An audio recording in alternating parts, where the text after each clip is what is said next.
Good morning children.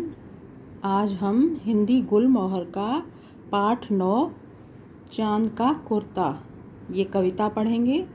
ये एक कविता है और बहुत सुंदर कविता है जिसको श्री रामधारी सिंह दिनकर जी ने लिखा है।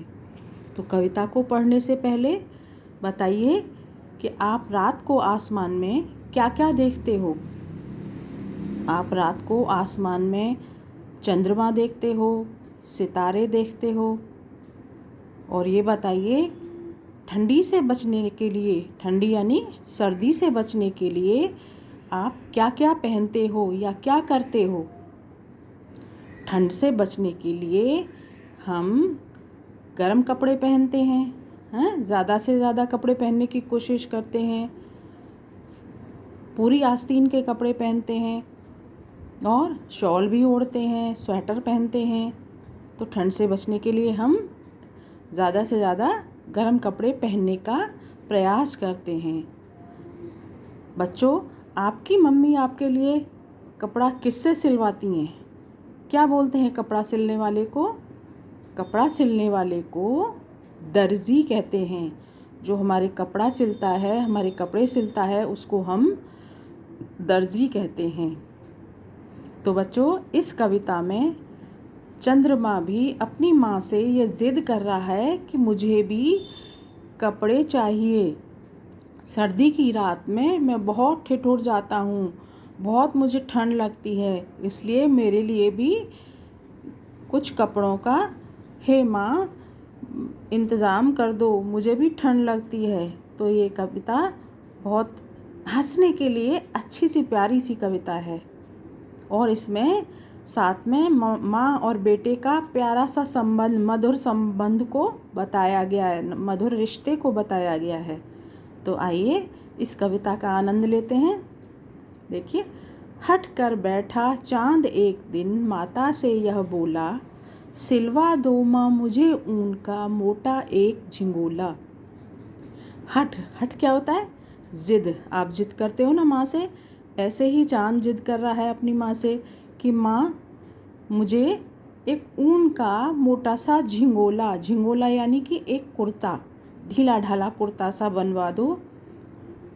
सनसन चलती हवा रात भर, जाड़े से मरता हूँ, ठिठुर ठिठुर कर किसी तरह यात्रा पूरी करता हूँ। जब रात्रि में, सर्दी के दिनों में सन करके हवा चलती है, ठंडी हवा, तो मुझे ठिठुरन महसूस होती है। ठिठुरना यानी कांपना, कांपते हैं ना, दांत किटकिटाते हैं। मुझे बहुत सर्दी लगती है, तो बहुत ही मुश्किल से मैं अपनी यात्रा को पूरी कर पाता हूँ। आसमान का सफ़र और यह मौसम है जाड़े का, न हो अगर तो ला दो कुर्ता ही कोई भाड़े का। आसमान का सफ़र है खुले में, और मौसम होता है जाड़े का, तो हे माँ मुझे कोई भाड़े का, भाड़ा यानी किराए का ही कुर्ता ला दो जिससे मुझे सर्दी नहीं लगा करे। आगे देखिए, बच्चे की सुन बात कहा माता ने, अरे सलोने। सलोने कह रही है अपनी बच्चे को, सलोने यानी सुंदर से, कि सुंदर से बच्चे की बात सुनकर माता कह रही है, कुशल करे भगवान लगे मत तुझको जादू टोने। मेरा भगवान तुझे भला रखे, कुशल रखे, तुझे कोई जादू टोने का असर भी ना हो। जाड़े की तो बात ठीक है, पर मैं तो डरती हूँ, एक नाप में कभी नहीं तुझको देखा करती हूँ। माँ क्या कहती है? वो तो ठीक है कि जाड़े की बात है, लेकिन मुझे डर लगता है कि मैं जो भी कुर्ता या झिंगोला तेरे लिए सिलवाऊंगी तो वो छोटा या बड़ा हो जाएगा, क्योंकि कभी भी तू एक नाप में नहीं रहता, कभी छोटा हो जाता है, कभी बड़ा हो जाता है। छोटा और बड़ा चांद कब होता है?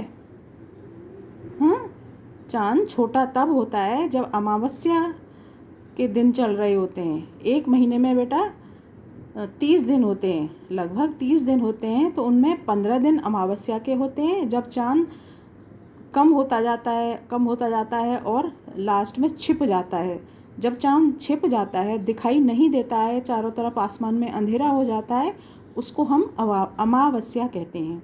और जब चांद अमावस्या के बाद धीरे धीरे निकलना शुरू होता है, दिखाई देना शुरू होता है और पूरा चाँद दिखाई देता है, उनको हम क्या कहते हैं?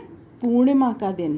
पूर्णिमा के दिन चाँद हमें आसमान में रात्रि के समय पूरा दिखाई देता है, पूरी रोशनी आसमान में फैला देता है। तो माँ डर रही है कि मैं वो झिंगोला तो सिलवा दूँ, लेकिन किस नाप से सिलवाऊँ? तुम तो कभी एक नाप में ही नहीं दिखाई देते हो। कभी 1 अंगुल भर चौड़ा, कभी 1 फुट मोटा, कभी 1 अंगुल भर चौड़े होते हो और कभी 1 फुट मोटे हो जाते हो। बड़ा किसी दिन हो जाता है और किसी दिन छोटा, किसी दिन बड़े दिखाई देते हो और किसी दिन छोटे दिखाई देते हो। घटता बढ़ता रोज किसी दिन ऐसा भी करता है, नहीं किसी की आँखों को तू दिखलाई पड़ता है। घटता बढ़ता तो रहता है, लेकिन कभी कभी तो ऐसा हो जाता है कि तुम बिल्कुल ही छिप जाता है, किसी को भी नहीं दिखाई देते हो। तो वो कौन सा दिन होता है जब चाँद छिप जाता है? अमावस्या का। वो अमावस्या का दिन होता है जब हमें चाँद आसमान में बिल्कुल भी दिखाई नहीं देता है, चारों तरफ अंधेरा हो जाता है। अब तू ही यह बता, नाप किस रोज़ लेवाएं, सीधे एक झिंगोला जो हर रोज़ बदन में आए।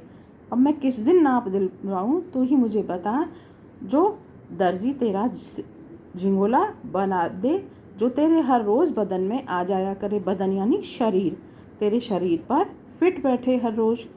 तू ही बता मैं कैसे, किस नाप से सिलवाऊँ। तो अच्छी लगी कविता बच्चों आपको?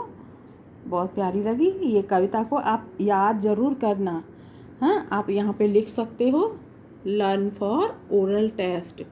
ओरल टेस्ट के लिए आप याद कर सकते हो। बहुत सुंदर कविता है। तो आज की कविता यहीं समाप्त होती है। आप इसको पढ़ना, याद करना।